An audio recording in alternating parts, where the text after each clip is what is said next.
He thought he had found love behind prison walls, a woman who wrote him letters, whispered promises over phone calls, and even married him while he was locked away.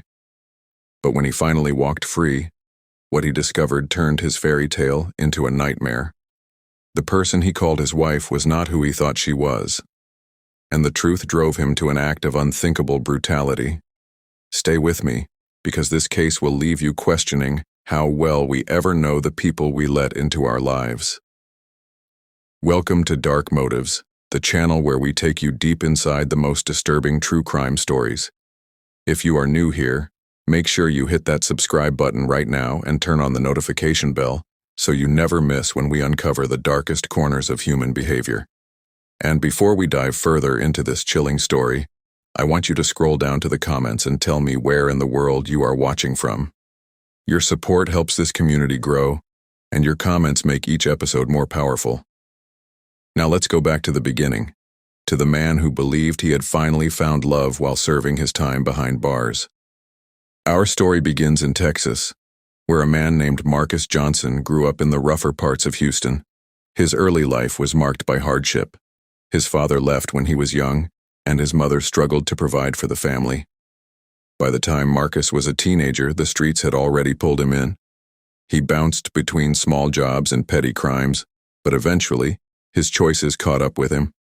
At just 23 years old, Marcus was arrested after being involved in an armed robbery gone wrong. The crime left him facing a lengthy sentence, and suddenly, his world shrank to the cold gray walls of a Texas state prison. Inside, Marcus carried himself with a quiet toughness, but behind that hard shell was a deep loneliness. Years behind bars can break a man's spirit, and for Marcus, the isolation was heavy. Friends drifted away, family visits became less frequent, and the silence of the prison cell seemed endless. Like many inmates, Marcus turned to letters for comfort. Prison pen pal programs opened a small window to the outside world, a way to feel human again.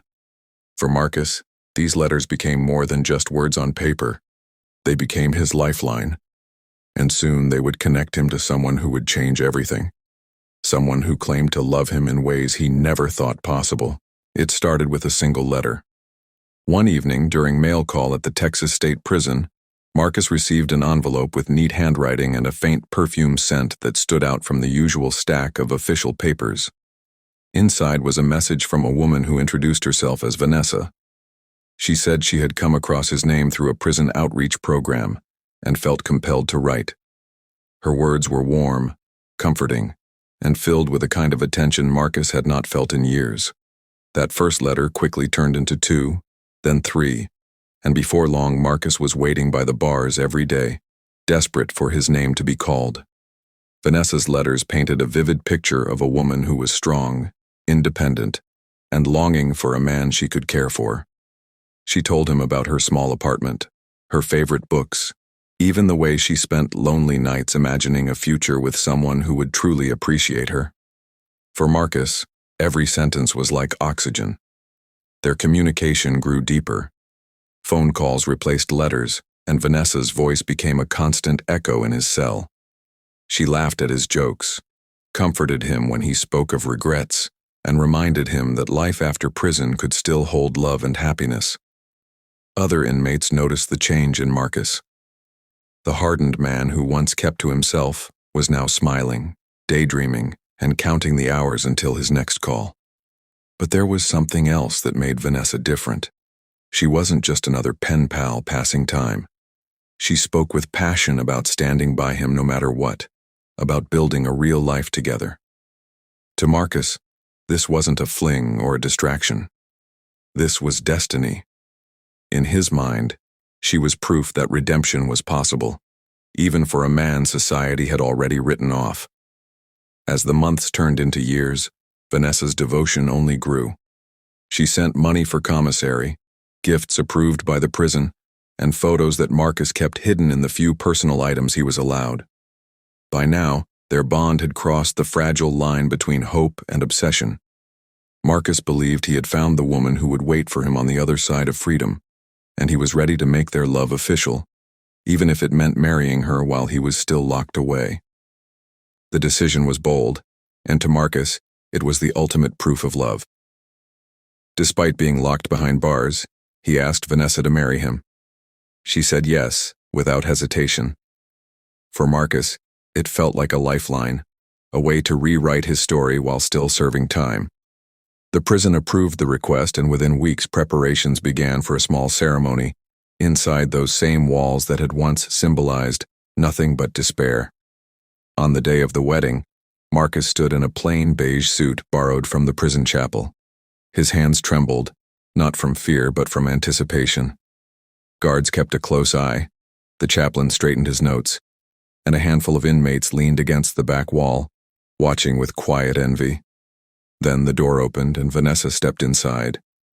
She wore a modest white dress, carrying a small bouquet of silk flowers. Her smile filled the room, and for a moment, Marcus forgot about the chains, the guards, and the years still ahead of him. The ceremony was quick but powerful. As they exchanged vows, Marcus's voice cracked with emotion. He promised loyalty, devotion, and a new beginning once his sentence was over. Vanessa answered with equal passion, swearing to love him despite his past and to wait for him no matter how long it took. When the chaplain pronounced them husband and wife, the room erupted in soft claps and murmurs. For Marcus, it was more than a wedding. It was redemption. After the ceremony, they were given a short visitation in the prison's multi-purpose room. No candlelight, no music, just metal chairs and a clock ticking loudly on the wall. Yet in Marcus's eyes, it was perfect. He held Vanessa's hands as though he would never let go. She whispered about the life they would build once he was released. About houses, family, and fresh starts, far from the streets that had once ruined him. That night, when Marcus returned to his cell, he felt transformed. He was no longer just an inmate. He was a husband. In his heart, freedom no longer meant just walking outside the gates. It meant walking into the arms of his wife. What he didn't know was that the love story he believed was his salvation was, in truth, a carefully built illusion.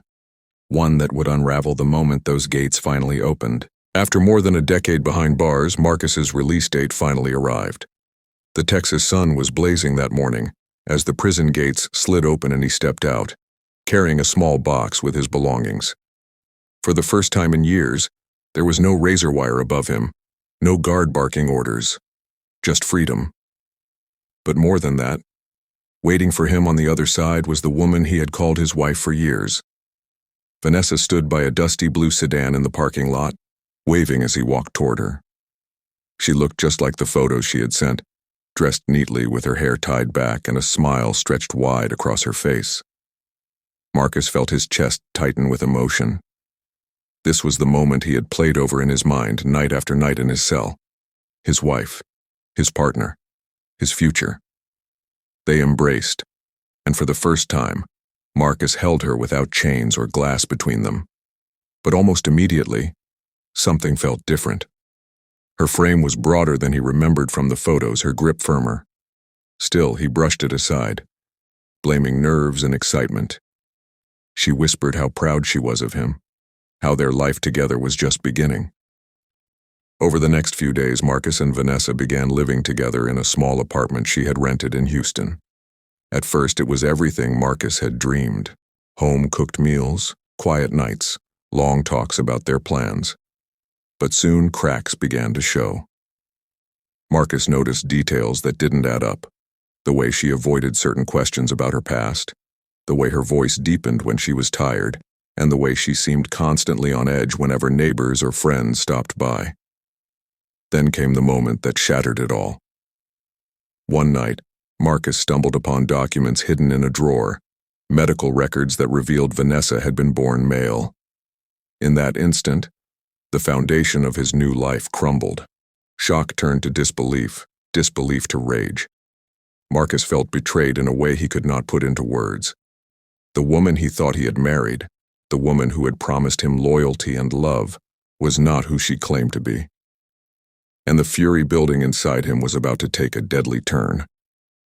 The discovery twisted Marcus's mind into knots. Night after night he replayed the letters, the calls, the wedding vows whispered in a prison chapel. Every word now felt like a lie. He would stare at Vanessa across the dinner table, his jaw tight, his hands clenched under the surface. To her, nothing seemed wrong. To him, every smile, every touch, was a cruel reminder of what he now believed was betrayal. Marcus stopped sleeping. He would pace the apartment in the dark, muttering to himself, replaying conversations and looking for signs he should have seen earlier. He told himself he had been made a fool of, not just by Vanessa, but by everyone who had watched him marry her inside those prison walls. His pride, the only thing he carried through those long years behind bars, now felt shredded. The tension between them grew thicker each day. Vanessa noticed the change. She tried to reassure him, to calm his anger, to explain that her love for him was real no matter what. But Marcus wasn't listening. In his mind, every attempt at comfort sounded like another lie. The more she spoke, the more he simmered. Friends who visited began to notice Marcus's mood. His shoulders hunched, his words sharp, his eyes distant. He isolated himself from neighbors and avoided old friends who had celebrated his release. To Marcus, everyone was looking at him, whispering behind his back, mocking him for being tricked. Whether it was true or not no longer mattered. In his mind, the humiliation was unbearable. By the third week of his release, Marcus was a storm ready to break. Every glance at Vanessa, every word she spoke fueled the fire inside him. He told himself there was only one way to take back control, to silence the shame that consumed him. And as his thoughts turned darker, the line between anger and violence grew dangerously thin. It happened on a humid summer night in Houston. The argument began the way most of their fights had in recent days, with Marcus pacing the living room and Vanessa pleading with him to listen.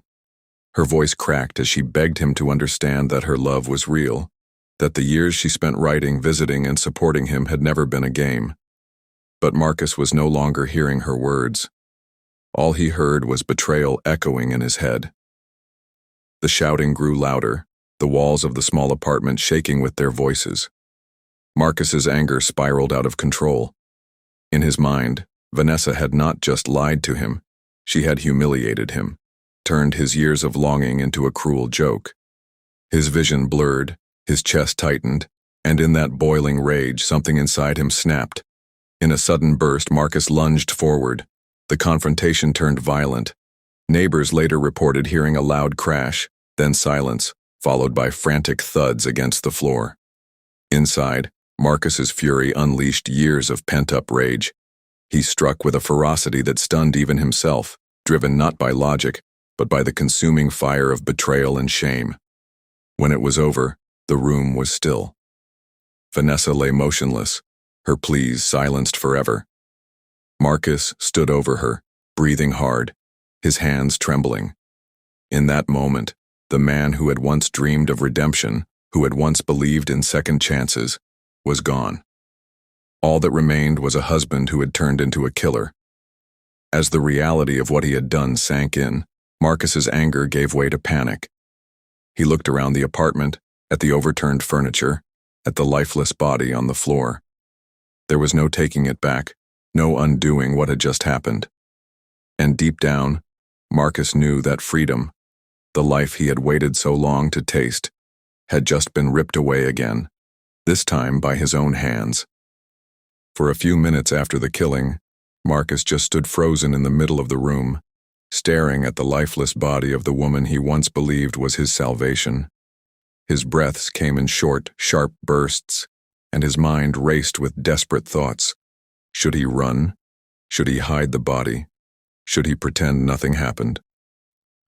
The walls of the apartment seemed to close in on him, and for the first time since his release, he felt the same crushing weight as prison bars.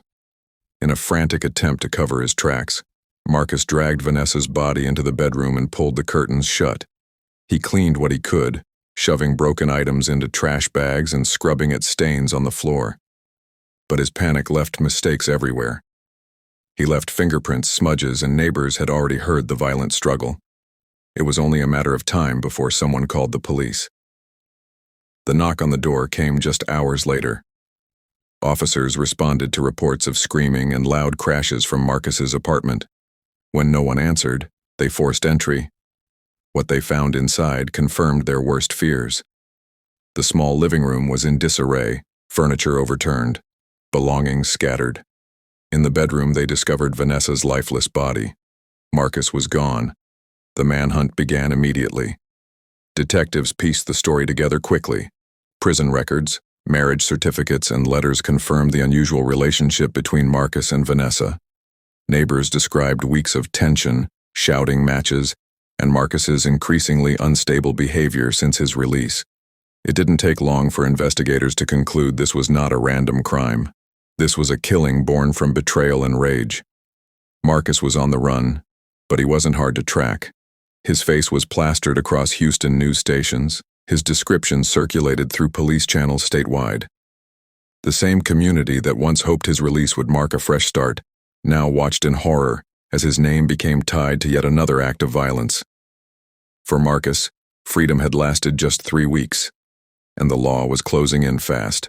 Marcus didn't stay free for long. 2 days after the murder, police tracked him down at a cousin's house just outside Houston. He was hiding in a back room, sitting in silence when the officers stormed in. There was no fight, no resistance. The man who once thought he had beaten the system simply lowered his head as the handcuffs clicked shut around his wrists. The trial drew intense media attention. Reporters filled the courtroom, eager to capture every detail of the bizarre love story that had ended in blood. Prosecutors painted Marcus as a man driven by pride and rage, someone who couldn't handle the truth and chose violence over acceptance. They showed jurors the letters, the wedding photos, and the medical documents Marcus had found, the evidence that triggered his fury. The defense argued differently. They claimed Marcus was a broken man, psychologically damaged by years in prison, humiliated by deception, and unable to control his emotions. They didn't deny he had killed Vanessa, but they pushed for leniency, asking the jury to see him as a victim of manipulation. The jury was unmoved. After days of testimony, they returned with a unanimous verdict. Marcus Johnson was guilty of murder. When the judge read the sentence, life in prison without the possibility of parole, Marcus showed little reaction. He simply stared ahead, the weight of his fate pressing down harder than the chains on his wrists. The courtroom was silent except for the sound of Vanessa's family weeping. For them, justice had been served, but no verdict could erase the pain of losing someone they loved in such a brutal way. For Marcus, the cycle had come full circle. He had stepped out of prison with a chance at redemption, and he would now spend the rest of his life locked away, haunted by the very love he thought would set him free. And so, the story of Marcus Johnson came to its grim conclusion. What began as a tale of hope and second chances inside a Texas prison ended with betrayal, rage, and another life destroyed. For Marcus, the freedom he longed for slipped away in just weeks, and for Vanessa, the devotion she gave cost her everything. This case forces us to ask hard questions. How much do we really know about the people we give our trust to?